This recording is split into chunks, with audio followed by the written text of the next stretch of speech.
Welcome to the Value Makers Podcast. My name is Ryan Purvis. I'm your host, supported by here, the Big Neil, as we meet with the people that make the digital workspace work. It's about the technology. It's about improving people's work experience and finding the return on value.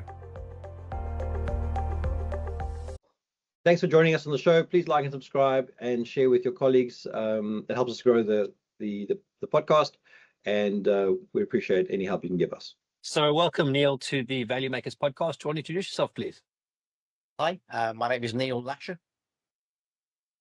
Old man of learning, too many years. What else do you want to know? I mean, I think, we can go through it as we talk. I mean, you asked the question, how do you monetize a podcast? I've had this now for 4 years, and we've never tried to monetize it because the whole point of it was to talk to interesting people like yourself and to build credibility for them and for me. But now we're at a point where, after 4 years and me filling the bill, I want to monetize it. So there's a couple of ways to do that. One is sponsorships. The other is affiliates or product placement. And then there's a club or a community. And we're going to try a combination of those three and see what works. The fourth option is really around viewership, whether you're on Spotify or YouTube, how many people watch your show, how many people listen to it. And then you have to hit certain criteria. And it's quite big numbers to hit to get paid by the big platforms. We're talking millions in most cases of downloads, and we're about early six figures for downloads. Which, if you'd asked me that question when we started, would I like to get six figures? Hell, I was happy with 5 figures. You know, if 10,000 people listened, very happy. But to get to the real money, it's difficult, and they've made it quite difficult. So it's really about the first 3 things. So I'm going to do my best to be as exciting as possible, so these people want to watch this. And I mean, I think there's a benefit to this. In not many people know this, but I'm doing this for my kids in the sense that when they get older, they can look back and what did my dad do while we were growing up? Well, I did a podcast. I'll tell you a funny story to start. My mum passed a few years ago, but she used to tell people, here I was working in learning and development at the time, had been for some years, was on the speaker circuit, the well-known disruptor of everything, if I could be, because that's the way I worked. And if you ask my mum what I did for a living, she'd say I teach people how to use computers. And no matter what we tried to explain to her or tell her, she always told me that I've told everybody, all the friends, my son teaches people how to use computers. So no matter who I ever met, I ever went to my mum's, they'd say, oh, can you help me fix my computer? Because you know how to use computers. And I spent 25 minutes this morning trying to make my microphone work. So it's all right. So out of interest, are you a Mac or a Microsoft? My main machine's a Mac. I do have Microsoft as well. Yeah. I don't know. I'm a Mac man. Yeah. And then iPhone use, all the normal.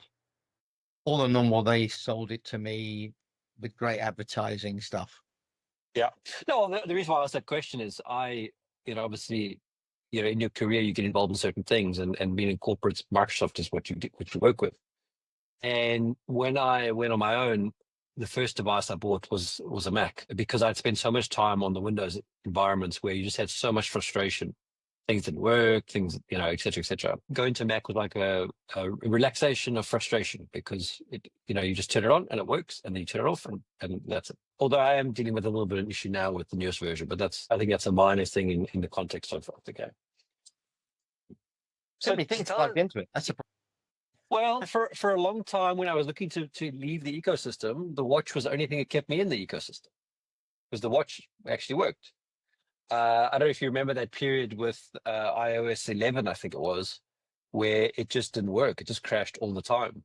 And it was about the time that Steve Jobs had passed away, or he moved aside for Cook, and just quality issue after quality issue. I think they've all had their problems over the years. When Apple Maps first came out, it was a nightmare. And to be honest with you, I don't know anybody who uses Apple Maps. Everybody uses Google Maps. In fact, I use Mini Maps. I have a Mini, and the Mini Map is takes me where it gets me there. It's always important. So anyway, so So I've moved from the learning and development world. I was a Mac man, and the majority of corporates that I was working with were on Windows, so that was always fun. I've moved from the world of learning and development into the world of recruitment. So I'm trying to disrupt the recruitment world because it's broken, and there's a better way, and having fun doing it. But that was why my question came up about how do you monetize this, because I'm actually still trying to monetize what I'm doing as well. Well, yeah, I mean, there's a thing about this. Yeah, there's a thing about this too, where I think there's an indirect benefit to doing a podcast or something like that. People get to know you by presence and aware and being available and aware, which may not lead to direct remuneration. But in the same way, I think it works with recruitment. There are, and I find the UK a very strange market compared to, say, South Africa, but maybe it's because the size of the market is different. I want a job in South Africa, I know who to phone. If I want to go through a recruiter, there's probably 5 guys that I would speak to. In the UK, I wouldn't even, barring maybe 2 people, I wouldn't even know who to speak to because there's just so many. And even the ones that I do know, I mean, big firms or whatever it is, they don't always have the best gigs or access to them. And then when you can give me your nodding, and I know you want to disrupt, so I'm very curious to know how you're disrupting. I still think you have to, like in South Africa, you have to cultivate your network. And I think WhatsApp for me has been more useful than LinkedIn has been for finding stuff to do, because someone posts an issue, a problem, and someone like me will come and solve it. And then that leads to something else. But is that the most effective way or the most efficient way? I don't know. I'm running a webinar today, this afternoon, that I've been advertising on LinkedIn. It'll be available on the website for a recording of it. If you're watching this in 10 years' time, and hi kids, in case you wonder what Dad was doing, Yep. you'll be able to find it. The world has changed. There are 2 major things that I think are broken. I mean, totally broken. So companies advertise jobs on places like LinkedIn. There are lots of them that are actually not jobs at all. I put them into 3 categories. I put them into 3 categories. That this is the bad jobs, not the good jobs. The 3 categories are the zero chance role, the free consultancy role, and the corporate espionage role. Okay. Now there are good roles as well, but they're the 3 basic groups. They put these adverts out, and at the moment, the number of unemployed is probably 6 times, if not more, higher than the government's telling us they are. And that's because most of the people who are unemployed don't show on the unemployment list. I've never showed on the unemployment list. I lost my last role 18 months ago, but I couldn't show on it because A, I got too old.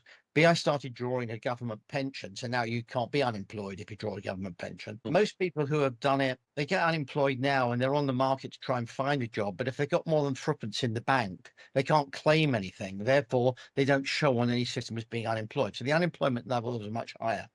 But people put these jobs on the market, and within 5 minutes, they've had the first 100 people apply because people are automating their applications. And within the first, I met a recruiter who advertised a job for a Python programmer and got 2,000 applications in the first 24 hours. Now he can't cope with that. So what we've done is we've made the job the prize. It's now a lottery. One of those 2,000, if they're lucky, will get the job. Or if nobody gets the job out of that 2,000, they'll re-advertise it in 2 weeks' time. And that's if they're one of the free consultancy roles. And they'll keep getting people to talk to. And if you want to know more about what those categories are, look up the webinar that I was doing this afternoon. So I said, I'm going to turn this on its head. I'm not going to advertise jobs. I'm going to advertise people.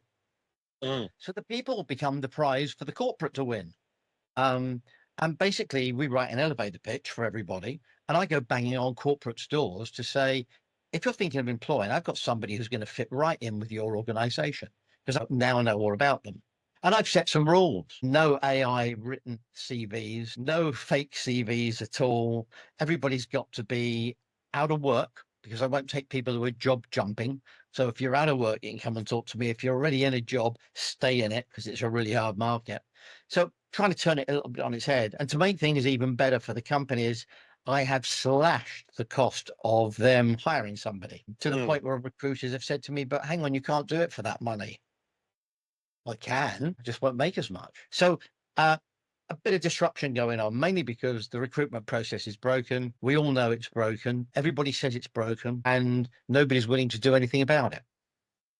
So this resonates with me very, very highly because, oh, that's terrible English. This resonates with me a lot because when we set up Value Execs, it was on the same sort of premise that we would have a whole bunch of fractional people that have skills that are looking for interim, fractional, whatever you want to label as work, but they don't have the time to go and find it because, if you're doing fractional stuff, you tend to be heavily involved with your clients to the point that you don't have the time to do the networking, the sales, the marketing, et cetera, to go and find the next one. It's only when one of your fractional things falls away and you get like maybe a day back or 2 days a week that you go and find other work, which you're now leveraging your network and you're not really doing marketing, you're normally just doing your networking stuff. But we're also taking the approach of highlighting the individual because that's what people will want to hire anyway, not a CV that is bland and one-dimensional.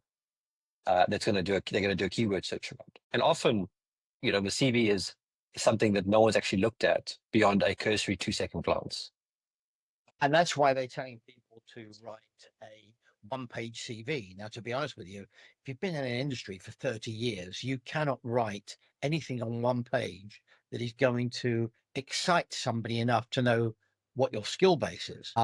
So what we've done is I put together a thing called the Get Hired program. Get Hired program is a low cost, you talk about monetizing, a low cost set of modules that you can go through that tells you what to create apart from a CV. I won't rewrite your CV for you. There's plenty of people willing to do that. And everybody's got a different idea what that should look like. Most of them are doing it so that they can get through the ATS systems, that's the applicant tracking systems, with a high enough score. So you get chosen to go to the next level. But there's more to it than that. You need more than a CV. You need a skills and benefits document. You need to actually show what skills you've got, what benefits they bring, and what's your value. If you can't show your value, you're not going to get a job in this market. And most people are setting themselves up as if they're a software box showing their features, rather than showing the benefits, which is a start-off mistake. You were right what you said at the beginning. The way to get a role is not to find an advertised role, but to find the hidden job, the job that never gets advertised because it's a mate of a mate. And to be honest with you, nearly every role I've had has been where I've had a bang on the door and someone has said, are you free to do the following? Now, what's happening at the moment is lots of companies are laying staff off because they believe AI is the new savior that's going to replace people. But we've come off top of the hype cycle and we're just about to go into free fall into the trough of disillusionment, I think they call it, if you look at Gartner's hype cycle. And when we get to the bottom of that trough of disillusionment, there's this big, everybody gets to the bottom, and then AI becomes reality. What can we really do with this? How can we really use it? But at the moment, everybody's using it to fake who they are. Recruiters are using it to write the job roles, so they get a whole list of skills that really are or are not relevant. Nobody ever matches all of them. So people are faking their CVs to match all the skills in his keyword search so that they get to the top of the pile. The problem is, of course, they end up in the job and they can't do the job. But that's the corporate ladder.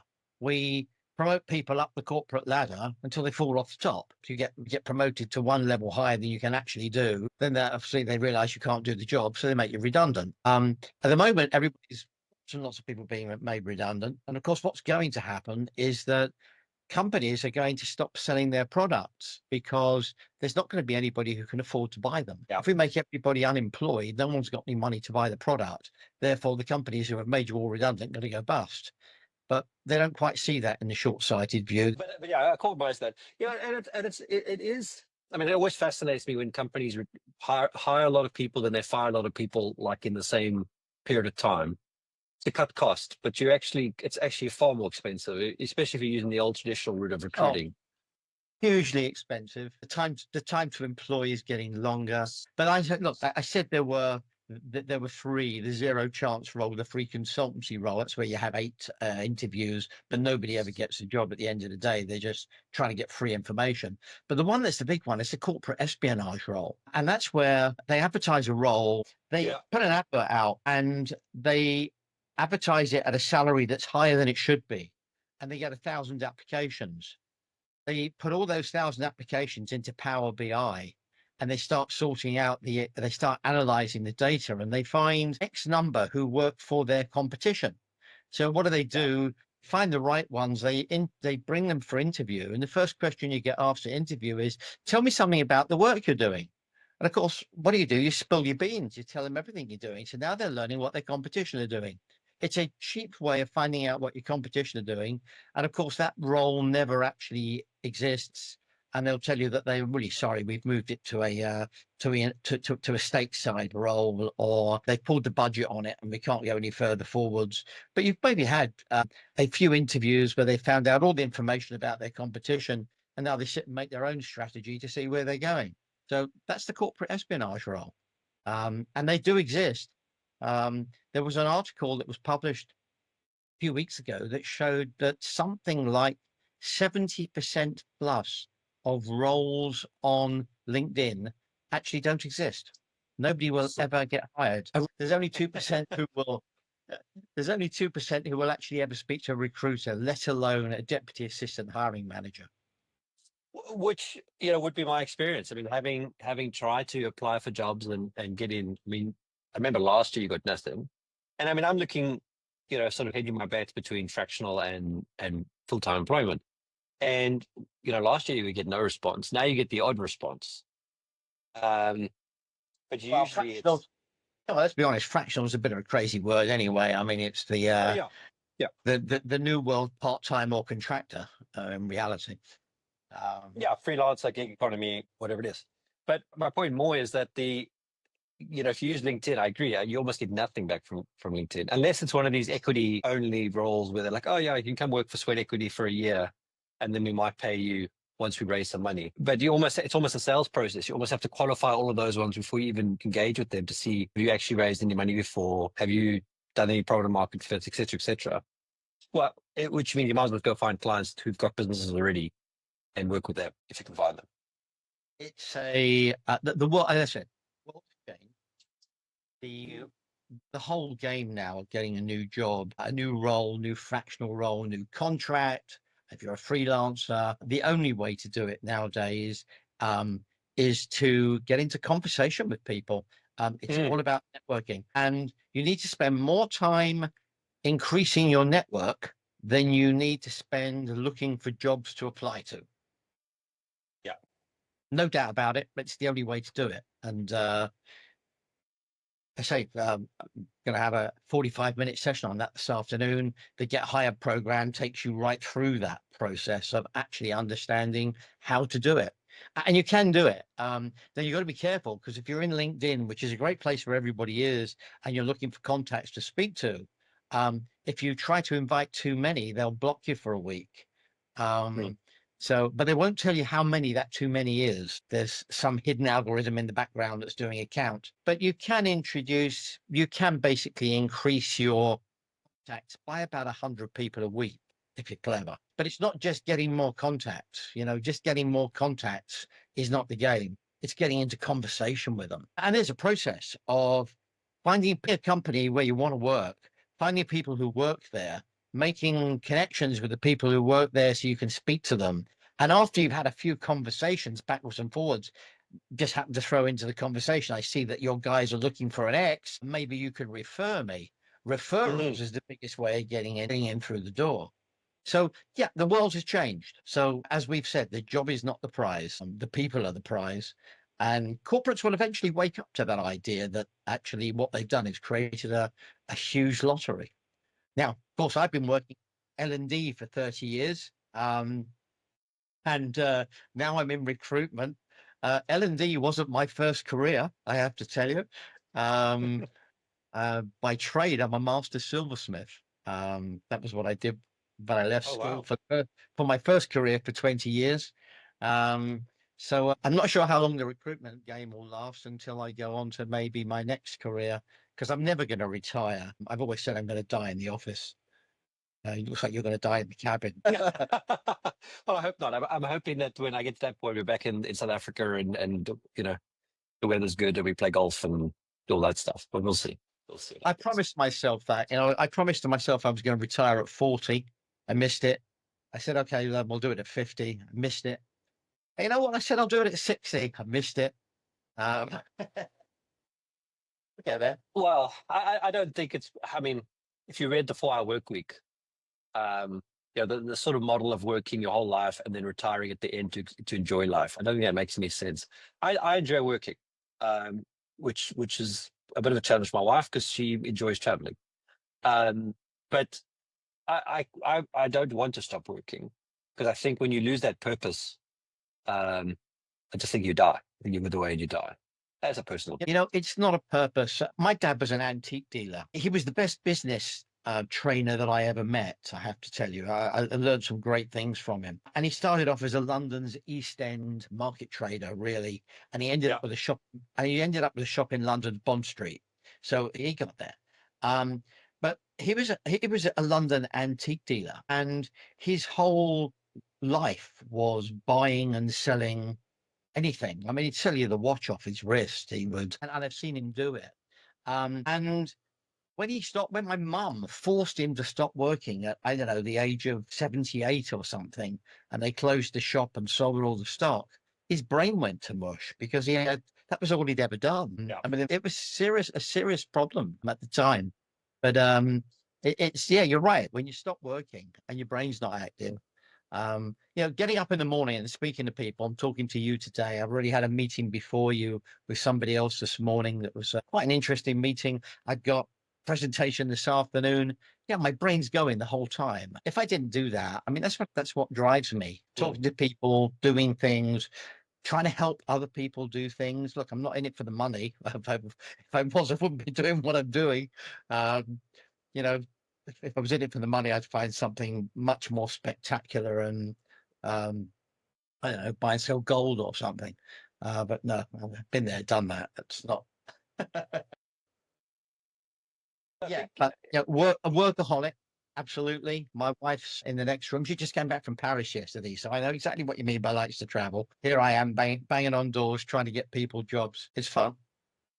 And I think that's the point. I mean, I was chatting to a guy in the steam room the other day, and he was telling me how he's packing groceries at Sainsbury's or something. I don't want to say he was embarrassed about it, but he was like, "Yeah, I used to be a CFO of this big company. Now I'm packing shelves." So, but I just got so bored being at home, doing housework, and yes, I was playing golf once a week and all that sort of thing. But he needed the social stimulation, and he said, my pension will pay for everything, but if I want fun money, I go pack shelves for 3 hours of the day. I have to tell you what I'm doing. I'm actually the chairman of a charity, which is the East London Advanced Motorcyclist Group. We're affiliated to the Institute of Advanced Motorists, and I'm actually what's called a national observer. Got up to the level where I now teach other people to get their advanced motorcycle license. But I'm also learning at the moment to be a CBT instructor. So I'm teaching Deliveroo drivers how to ride their scooters. And I have to tell you, that's one of the biggest challenges I think I've ever had or started to do in all the years of being in training and development, is teaching somebody who doesn't speak English to ride a motorcycle in London and stay alive. And I have to tell you, it's been a great challenge that I've undertaken. So I'm not giving up. I'm doing other things as well. So you've always had this altruistic thing, then, I would guess, in your career to help other people. I wouldn't go and pack shelves in Sainsbury's, because I'm the disruptor at heart. I'd probably go to the local council and become a parking ticket attendant, because I'd like to slap parking tickets on people's windscreens when they park in the wrong place, and then stand around and watch their faces when they arrive back at the car. I've never met anybody who wanted to do that job, but now I see why. It'll be crazy. I don't care. So, I mean, how long has It's Never Too Late been going for as a business? Okay, so first of all, how did it get the name Too Late? All right, it got the name Too Late because here I was applying for jobs after my last job came to an end. Me and my whole team got made redundant one morning. No idea. Technology world, what do you want? I've been working in the field of cybercrime for like 12 years. I thought that was the place to be. And all of a sudden we all found ourselves without jobs. And it was the That's second scary. time I've been made redundant from the cybercrime world in training and development, because training and development was a cost center. And of course, they want to cut costs, so they cut people. You don't need to learn, you just need to get hit by more people who are trying to put malware on your computer. Stop trying to teach people not to get stuck. So anyway, so I am making all these applications for jobs, and I'm finding jobs that are the zero chance role, are the free consultancy roles. Begin to realize, hang on a minute, this is like pushing water uphill. Then the ageism bit crept in. And in fact, I was told by one company, I think it was the final straw, I was told they're looking for somebody more junior and less functional. And I wasn't really quite sure what that meant. So I actually said to the guy, so if I do the job with one eye shut and an arm behind my back, I can't make myself more junior, but I'll try. I haven't got this job, have I? That was about where that one went. Yeah, I complained that a bit of ageism crept in there somewhere, and it was pretty obvious, and they were very sorry. And I won't tell you who they are because I signed an NDA when they paid me out some money to shut me up. My favorite, just to chip in there with a story, is I got interviewed for a company back in South Africa, and they wanted a CTO with a minimum of 20 years experience. But they said I was too old. And I was 40 at I was 40 at the time. So I said, well, how many guys, in fact, and I got more than 20 years experience because I started when I was really young. I said, how many CTOs are you going to find that are younger than 40 with 20 years experience, assuming they all start their career at still in university? Yeah, right. You know, and they're like, oh, well, yeah, I listen.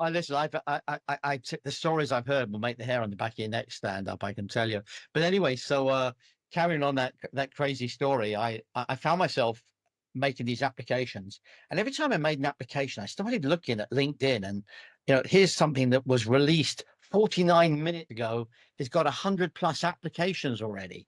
How? This doesn't make any sense. Started realizing, and was shown a tool by a guy who said he applied for 40 odd jobs last night while he was asleep. So we had 3 AI agents working, one scouring the internet for jobs, one rewriting his CV to match the job role so that it was perfect, and one was an application agent. Depending on where the job was, there's different ways of applying. It would then apply for the jobs for him. And I thought, this is crazy. Every time Sorry.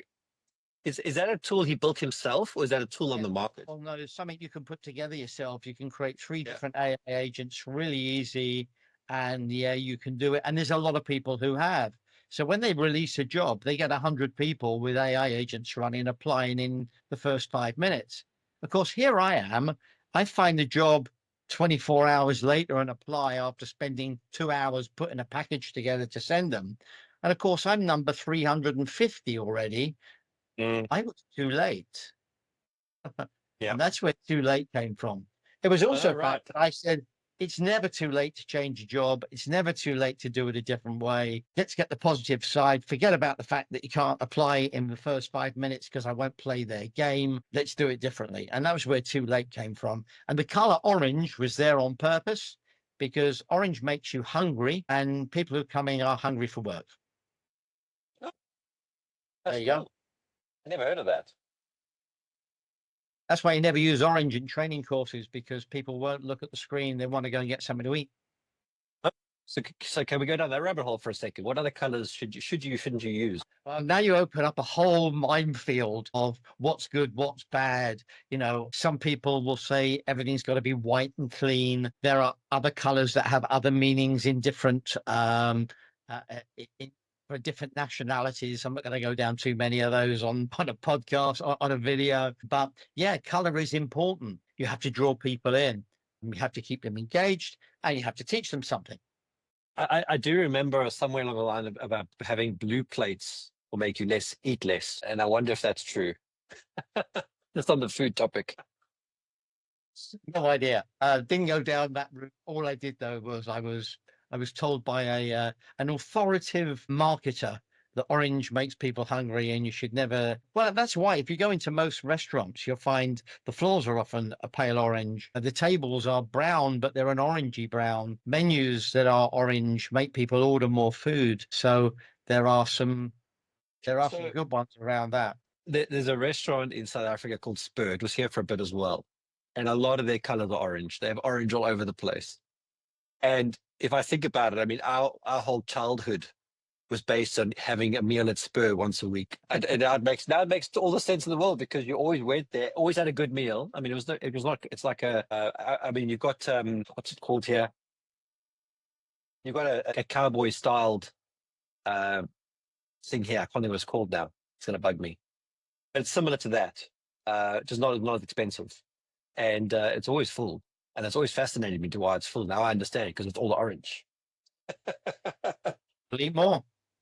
So, I mean, are you charging candidates? 'Cause, I mean, I'm No, on your database and I'm not charged. Absolutely not. It's for me. I hate that. I mean, if you put the green swoosh on LinkedIn, and it's one to play with, put the green swoosh on LinkedIn, saying open to work, and within 5 minutes you will get a whole host of people saying, "Connect with me. Let me rewrite your CV for $500." One of them will tell you, "I will make it pretty. I will make it beautiful. I will get a good picture of you in it. I will make it colorful." The other one will say, "No, colorful and pictures you shouldn't have. It's got to be on one page, and it's got to be boring, and it's got to be in the following order." And the next one will say something completely different. And each one wants to charge you. No, I don't believe you should charge anybody for that type of work. There are some executive programs out there that charge $3,000 to join. They don't promise to get you a job, but they promise to try and help you get a job. Again, they're a waste of money. I put together a training program that is 90 quid for 3 months. It's quarterly, so it's £30 a month. And that gives you access to 6 modules online, which actually takes you through what you need to do and gives you all the templates to do it. It's a training program and it's a mindset. And then I have a pro version of that, which is more money, which has coaching, one-on-one coaching sessions.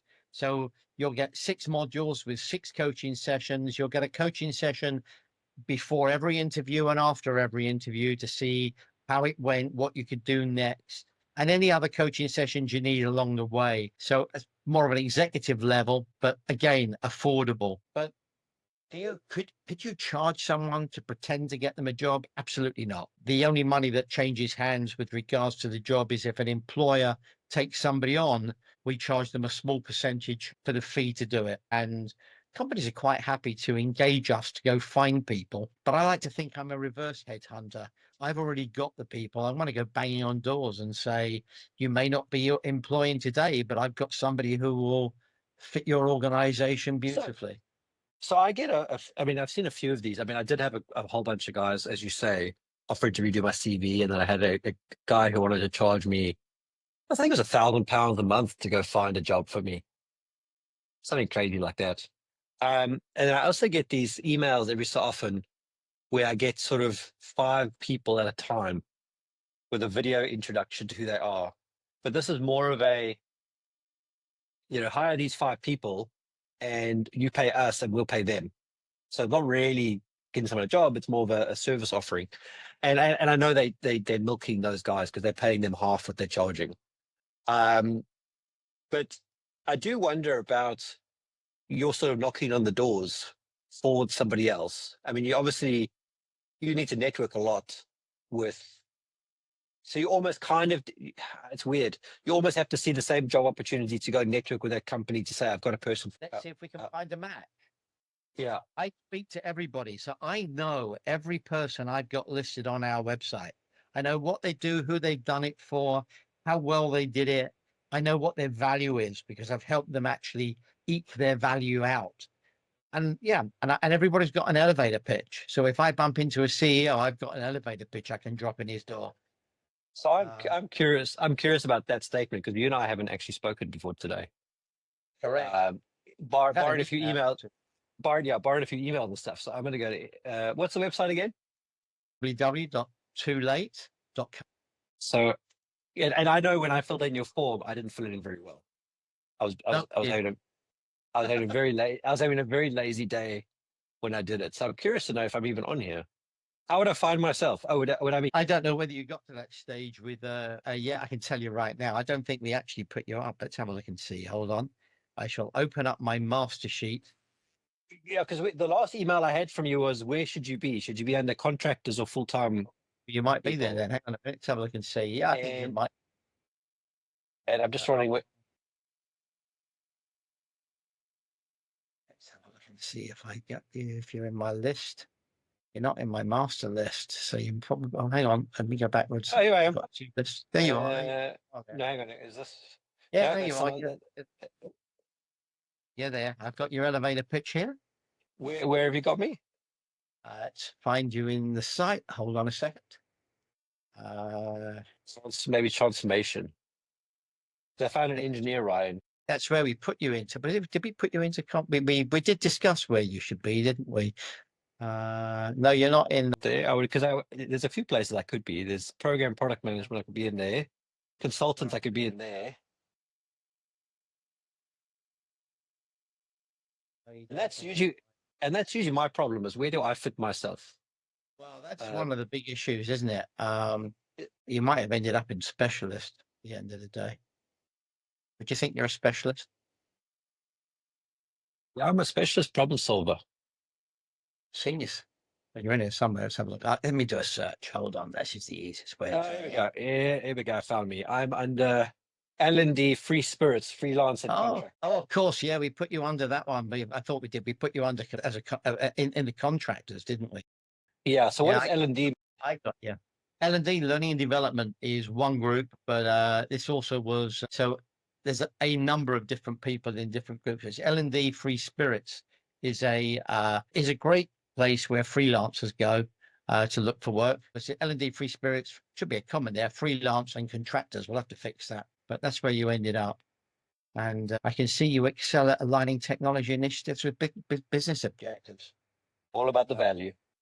All about the value. So if I had to give you one bit of feedback on this. Oh yeah, feedback is I live on feedback. So when I see my name here, yeah, I would like this to be a website /freelancers /Ryan so that I can share this with people. Check me out. Let me tell you how this came about. I didn't have very many people to start with, so I put this together on different pages, and I've looked at 4 or 5 different ways of building this so that I can give everybody a page, maybe even put their picture up. I don't want to put your CV there or link to your CV there, because what I wanted to do was to just have an elevator pitch, but I'm working on something that will do something very similar to what you've got. So it won't be a /Ryan, but it'll be you'll get a candidate number, and it will basically be there, and you will be the only one who comes up for it. And I've been working on it. Trying to get the technology to work in the background has not been the easiest thing in the world, because people change, people come, people go. The whole web system screams at me every time I try to deliver it. I may have to run it in a separate system and link it to the website. So the way I did this when I was doing value execs, I used Notion, and then I used Notion pages with different views and locked it down.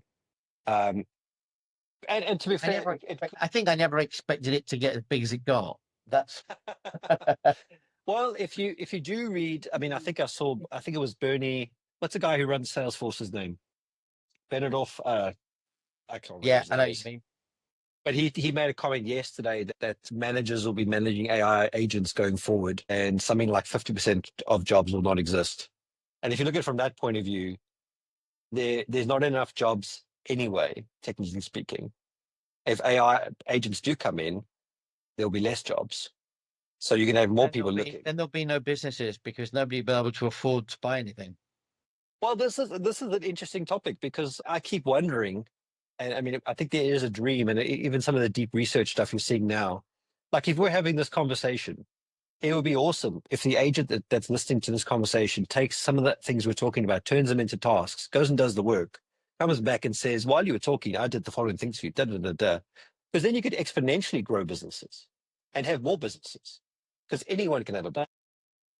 Unfortunately, there's a different viewpoint to that. The other side of the coin, when you're looking at that, is people will use AI in one of 2 ways. You either use it as a tool to enhance your business, and a tool that every member who works for your business can use to enhance what they do for your business, or you can use it. So you basically will use it, you will recruit AI to work within your business.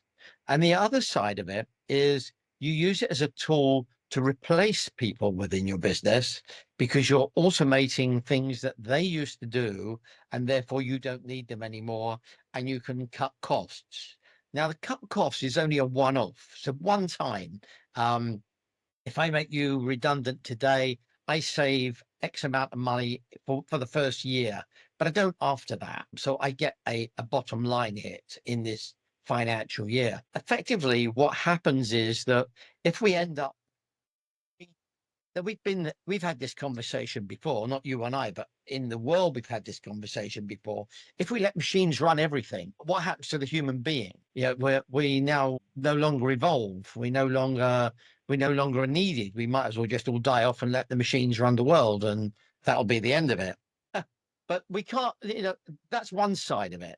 Now, if we use the technology to make the business better, to create new products, to find better ways of finding ways to sell the product, and finding better ways to support the product, then I'm using bots and whatever else, providing they're good, that's great.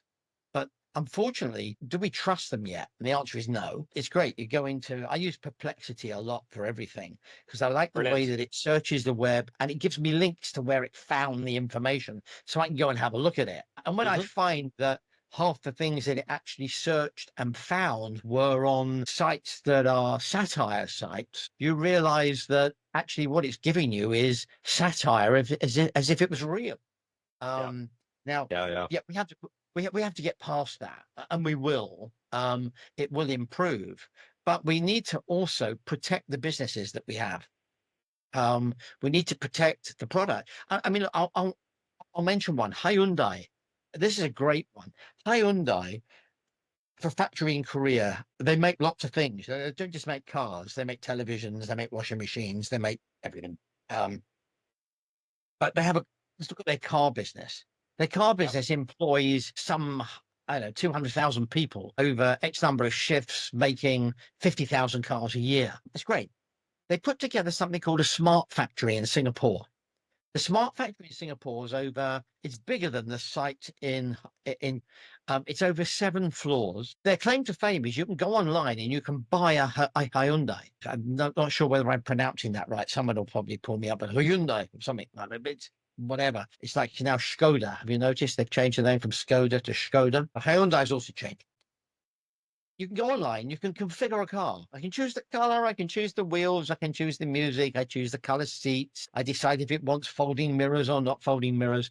And the beauty is that they tell you that they'll lend you the money to buy it as well, all in the same system. And once you push the button, go ahead, I bought it, I paid for it, your car will roll off the production line 2.5 hours later. Here's the kicker. On the shop floor, they only employ 29 people. The rest of it's automated and robotic. So 29 people instead of the hundreds and thousands that they've got in Korea. Now, the whole building has 256 employees. So that's the admin staff, the people keeping the computers going, the people fixing and maintaining the robots. Now, here's the big problem. Instead of having, let's say they had 150,000 staff, they've now got 150,000 people in Korea in this town where this huge factory is, who can't afford to buy a Hyundai because they're not in work. And their sales are down 16.4% this year in Singapore. So ask the question, why? Why are their sales down 16.4%? Is it because before everybody who worked for the place actually bought one of their cars and now they can't afford them? That's going to happen exponentially across the world. It's an interesting one. We heard last night, Apple have, the great America, Apple are going to employ 20,000 new people in America, not anywhere else in the world. But unfortunately, Apple have had, we talked about them earlier, Apple have done this a few times with different things, and when push comes to shove, they don't actually do it. So it makes good headlines now. And I think it's important, you remember COVID, how data was messed around there to show things and not show things. I think it's the same with, and you mentioned with employment stuff, with stats. of who's unemployed versus employed, and how you can qualify and not qualify. Just, it's all brushing things, the strokes you want it to be. Your connection started to fade. I don't know if it's Teams or your side, but it would be good, with what you're doing. And as you said, you didn't expect it to get as big as you thought it was going to get, but to get some real stats. Like if you were to take a straw poll in a WhatsApp group of 150 people, how many people actually are working versus not working, and keep that at the sort of crowdsourcing of the stats versus the published stats that we get that we can't really trust. If you get my line of thinking. Well, I hear what you're saying. Unfortunately, there's a lot of people who aren't working, don't want to tell you they're not working because they're scared that their CV will show up that they're not working. And we all know it's easier to get a job if you're employed than if you're unemployed. And that's been something that's been around, a stigma that's been around for years. So if you look at people's CVs, I see people whose CVs, they'll set themselves up their own company. So they were a consultant for 6 months for a company that's got a weirdo name. That really was the fact they were unemployed for 6 months, but they won't want to show there's a gap in their employment. I don't think there's anything wrong with a stigma. It shouldn't be a stigma that I've been out of work for 18 months in this particular climate. I will be, if I've been out of work for 18 months, I will be the best employee you've ever had because I don't want to be in this position again. You want me to come into the office 5 days a week? Yeah, I'll come in the office 5 days a week. Give me a job. All this return to office stuff people don't want to talk about. Okay, if that's, I worked for a company who had its main office was in Reading. In the whole time I worked for them, in 3.5 years, I think I went to the office 3 times, 4 times maybe. Each time I went, there was nobody there. I don't know why I was there. Here I was sitting at a desk all by myself. There was this whole great big room with desks everywhere, and there was nobody in the building. And every so often somebody would walk in and you'd say, hi. And they'd come over and you say, hi, I'm Neil. We've never met before. What do you do? So, that company in reality should have got rid of that building, stop paying the lease on it, that would put money to the bottom line. And everybody's working from home, let them work from home. Now, there are 2 types of people who work from home. There's a sort of person who works from home, who works on his kitchen table and gets interrupted by the dog and his wife bringing the shopping in and the kids running around all day long. And that's not really working. You're in a little office that's all by yourself. I'm doing the same thing. If I turned my background off, you'd see I'm in an office all by myself. I go to work in the morning. I say goodbye to my wife. I go to work. Every so often she'll knock on the door and she'll bring me in a cup of tea. That's very nice of her. You're lucky. Lucky me. She's making herself a cup of tea. She'll send me a WhatsApp and it'll pop up and say, do you want a cup of tea? Yes, please. And she knows if my door's shut that I'm in a meeting or a conference, and therefore she doesn't come in the room. When I'm free, I open the door. I actually thought I'd put one of those little on-air signs outside the door, turn the light on and off. But when she heard the idea, they said, do you want to move out? Put it on it. The company before the last one's headquarters were in San Jose in California. I couldn't exactly go there every day.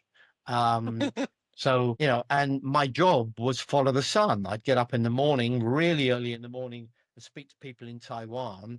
And I'd go to bed at night, still on my WhatsApp, talking to my boss who was in San Jose in California. And do you know the way to San Jose? I can tell you it wasn't very easy to get to. No, it's not.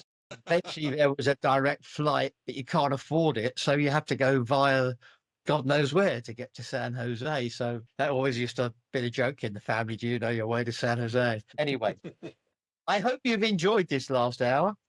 Fantastic. It's been, I actually, I love this. I love it when the time just goes so quickly that you don't even realize it's been an hour. And I think there's been a lot of useful stuff in here. And I'd love to get you back on in a few months' time to hear how this has been going for you as a business, how you've commercialized it. But yeah, just generally, to catch up. Selling golf clubs by then. Hey, well, if that's what you're doing, that's what you're doing. Yeah, I never get time to play any golf. But it's been great having you on here, Neil. And I look forward to seeing how you progress. Let's stay in touch. It's been a great chatting with you. But yeah, love to come back in a few months' time and let's see where it goes. And what's the best way for people to get hold of you if they want to get in contact? Best way to get in contact is the website, www.toolate.co.uk. If you want to get on our lists, but there's a form, fill it out. If you want to know more about the Get Hired program, pick up the phone, give me a shout, send me an email, neil@toolate.co.uk. Find me on LinkedIn, send me a message. I'm always here. I'm not one of those who doesn't respond. I go home every night with an inbox zero. I've been doing inbox zero forever. I've got, since we've been talking, 4, 5, 6, 7, 8, 9, 10, 11, 12, 13, 14, 15, 16. I've had 22 messages since we've been talking. 21 of them are probably for the bin, but I've had 22 messages. But if you send me an email today, you'll get a response today. And we talked about one final thought. We talked about recruitment being broken. I think that's one of the things that is broken is recruiters here do not follow up. They don't come back to you. They don't, it's even if it's, yes, there's the automated message that could tell you that the opportunity is closed, but it's just that concise, listen, it's not for you. We found somebody else. You're out. No feedback at this time. You know what? You can have template messages if you want to send them out, as long as they're nice, not the junk that people are sending out when they do. I think my view, if you're a recruiter and you ghost anybody, you shouldn't be in the industry. Get out. You're not. So, great. Well, on that note, Neil, thanks so much. Thank you for listening to our episode. I hope you enjoyed it. Please share it with your friends and colleagues. Help us grow our network. Please also check out our website at www.valuu.work and our product that's on there. It's something we worked really hard on. We hope that it benefits you.